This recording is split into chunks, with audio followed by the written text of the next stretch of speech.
Bienvenue, j'espère que tu es heureux, heureuse, en forme, ancré.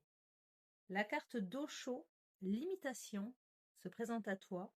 C'est une carte du jeu du tarot de la transformation. Le doigt de Gutai pointé vers l'un. La parabole.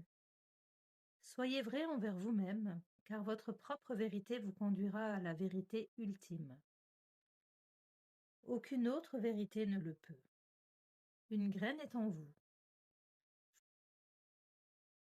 Vous ne vous épanouirez pleinement que si elle germe et se développe entièrement. Vous connaîtrez alors l'extase, la bénédiction. Mais en suivant les autres, cette graine restera inerte.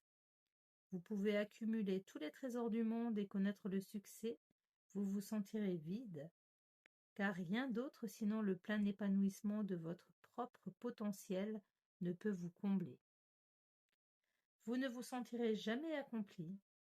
Vous ne vous sentirez accompli que lorsque votre vérité sera réalisée, jamais avant. L'histoire. Le maître zen Guntei avait l'habitude de lever le doigt chaque fois qu'il expliquait un aspect du zen. Un très jeune disciple se mit à l'imiter, et chaque fois que quelqu'un lui demandait de quoi avait parlé son maître, le garçon levait le doigt.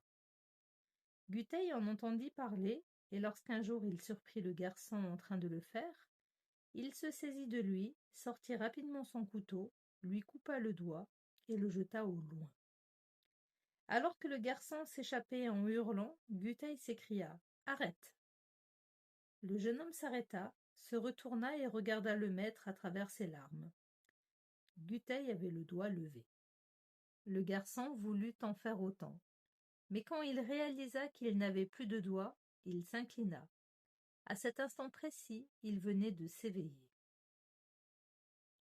Voilà une histoire très étrange, et il y a de fortes chances pour que vous la compreniez mal. Car dans la vie, rien n'est plus difficile à comprendre que le comportement d'un éveillé. Les maîtres ne font jamais rien sans raison, pas même lever un doigt. Guntei ne levait le doigt que lorsqu'il expliquait un aspect du zen. Pourquoi? Tous vos problèmes surgissent parce que vous êtes dans un chaos, sans harmonie, fragmenté, en désunion avec vous-même. Et la méditation, qu'est-ce sinon redevenir aligné, unifié? Les explications de Guntei étaient secondaires. Le plus important, c'était le doigt levé. Cela signifiait « retrouvez votre verticalité » et tous vos problèmes seront résolus. Le jeune homme commença à l'imiter. L'imitation ne vous mènera nulle part, car elle signifie que votre quête reste extérieure, que ce n'est pas un phénomène interne qui vient de vous. Vous portez une semence en vous. En imitant les autres, elle restera inerte. Guntei devait être vraiment très compatissant. On ne peut être aussi dur que par compassion. Il fallait entièrement mettre fin à l'imitation. Le doigt n'est qu'un symbole. Le jeune homme devait subir un choc radical et la souffrance devait atteindre la racine même de son être.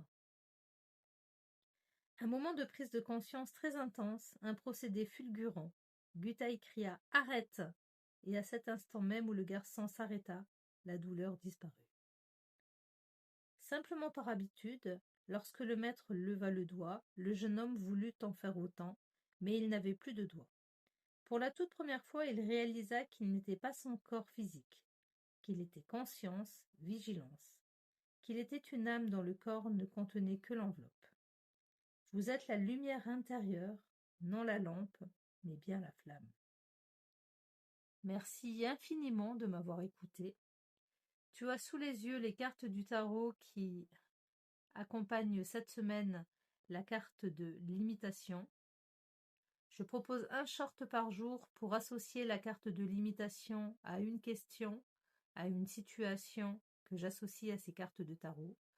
Je suis disponible sur Discord. Tu trouveras dans la description de ma vidéo le lien de mon salon qui a bien besoin de vie, d'échange, d'amour, pour que nous puissions ensemble nous retrouver, échanger, partager, apprendre, grandir,